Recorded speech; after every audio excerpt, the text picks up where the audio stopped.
Hey gang, it's Matt back at the oak camp. Today I'm going to start on the first building of the base camp, and I want to show you an alternate site that I came up with. It's only about 20 or 30 yards away from the original site.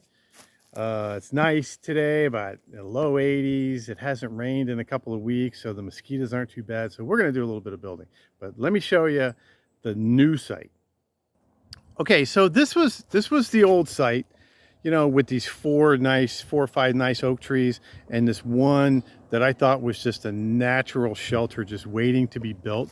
Well, I kind of changed my mind, because if I turn around and I go just another 20 or 30 yards behind this, I find this wonderful site right here that's got two oak trees on this side and a split oak tree on this side. But why I like this even more is when you come to what would be the back side of the shelter, about 4.5 feet up, you got a big limb that would hold a nice cross member to go right over here, which just happens to be virtually the same height. So I'm going to put a trial cross beam in there and show you just how good this is going to work. Okay, so this is a big rotten tree that I got.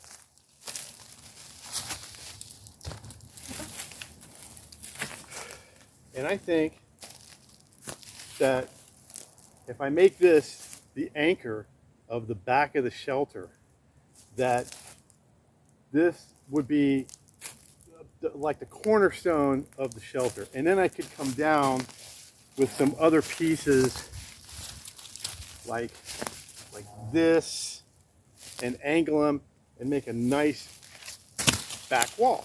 So now I'm going to go back in the swamp and I'm going to cut a nice cornerstone limb for the back of the shelter.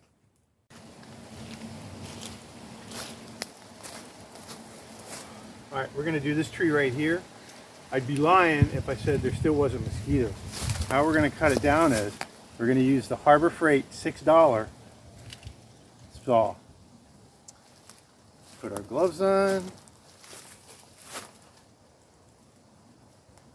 Let's see how this works.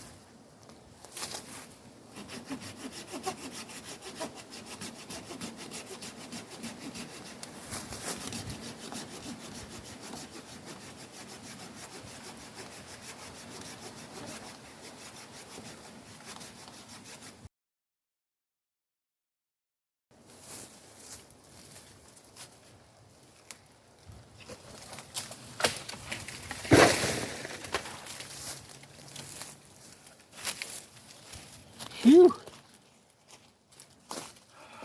That did not want to come off of there.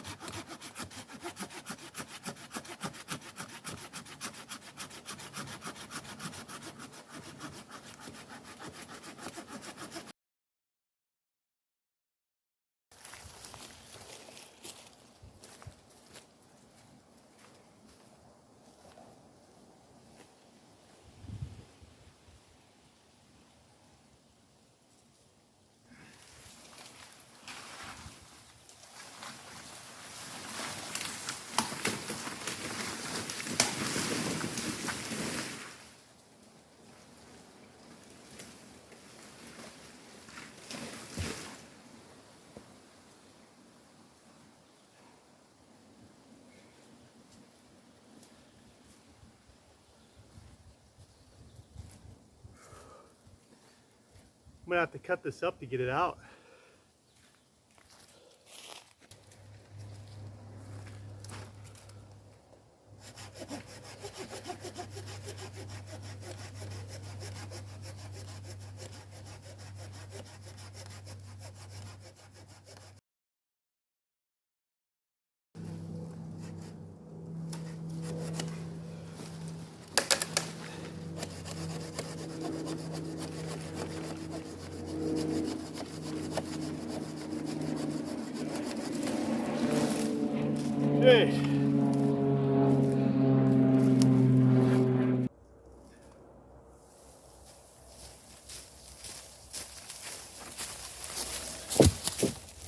Jeez. Man, I ain't as young as I used to be. Now we're gonna measure this out, we're gonna cut it, and we're gonna attach it to the tree. So I gotta take a break first. All right, that side looks a little bit lower than this side. So we're gonna put the bigger end of the trunk on that side, see if we can level it up a little bit.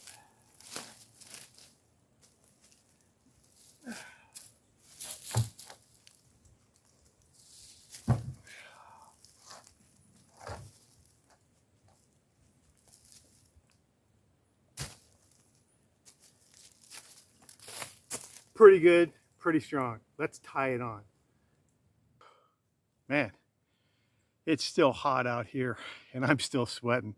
Luckily, I was able to get this big tree out of the swamp and stop getting chewed up by mosquitoes. But originally, when I wanted to make this shelter, I wanted to use all of the natural resources that I could take advantage of out here.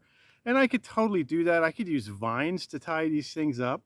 But you know, I kind of want to use something stronger for the most important parts. I'll use vines and stuff and palm fronds and palmettos and everything else as I go along. But what I'm going to use instead of rope or like a nylon rope or paracord is I got to roll this twine. And this is the same shit that they tie to stuff in the back of your car at Home Depot and stuff. You know, it's thin, but it's strong. It's a lot stronger than a vine will be. But it won't be here forever. It's not like nylon rope or paracord. You know, if I die in 10 or 15 years, God forbid, you know, eventually this will rot out and it'll go away. So what we're going to do is we're going to tie the most important parts of this shelter together with this big ass roll of twine. So let's go tie it on the tree. All right, let's make a nice bowline down here, just to have something to tie this stuff off with. Bam, bowline. All right, let's go tie her on. All right, so what I'm doing is I wound up cutting that bowline off, and I'm gonna tie a bowline, put this end of the line through the bowline, and then that's gonna be easier. Then I won't have to do this. All I just do is put this end through here. Now we tie the bowline on there. Now I have a knot with the line through it. Now I can pull it around the tree.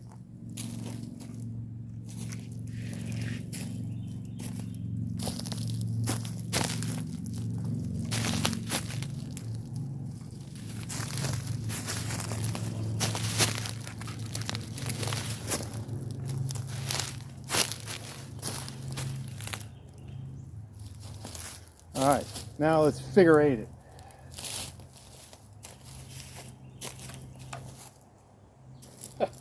Well, maybe I won't use this stuff. It just broke. All right, so we're going to put this line through the bowline rather than tie the bowline around. So let's see. That I'm going to run this line through here.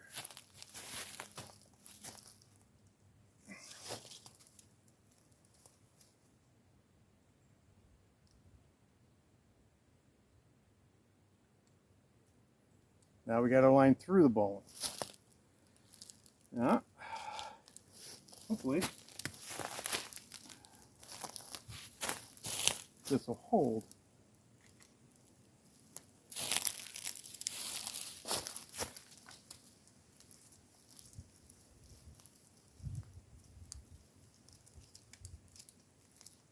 All right, let's wrap it around.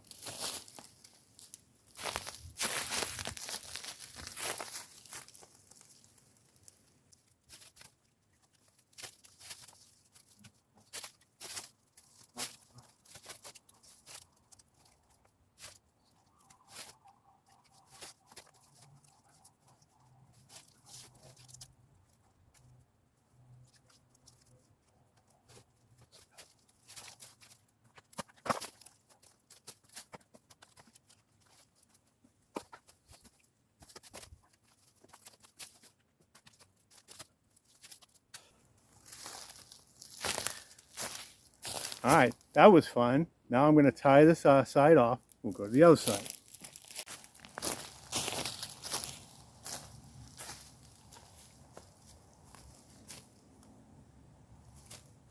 All right, we are tied on. I don't think this is going to go anywhere. Pretty much tied onto the tree. I'm going to try the twine. If I need to use some rope, I can always use some rope. But it's tied onto that side. It's really tied onto this side. And what I'm thinking is I can use some verticals. This is going to be the back wall of the shelter, okay? And I have some options now because that branch is there. I can come out a little bit and then down, or I can just use some, you know what I'm saying? Some diagonals and just lay them on there, put a little trench in the ground, just lay some diagonals on there. Then these big trees in the front, that one there and that one over there, those are going to be the front portions of the shelter. So here's what I'm thinking for the front. I'm thinking about coming up, I don't know, probably 5 or 6 feet high on this tree and tying another cross beam here to where I can pitch the roof, you know, like that. Then that's going to give me all of this under a roof in case it rains, and which would be really, really cool because it looks like it's getting cloudy over there anyway. So here we go. The first beam, the first cross beam of the bushcraft shelter laid. I almost died of heat stroke, but I think it's going to be worth it. So let me know in the comments what you think and how you think that I ought to arrange this, and all of your ideas and recommendations are very much welcome because I'm making this shit up as I go along. So once again, here we go on the first start of building the Florida Boy Survival Bushcraft Shelter. I'm Matt the Florida Boy, and I will see you on the trail.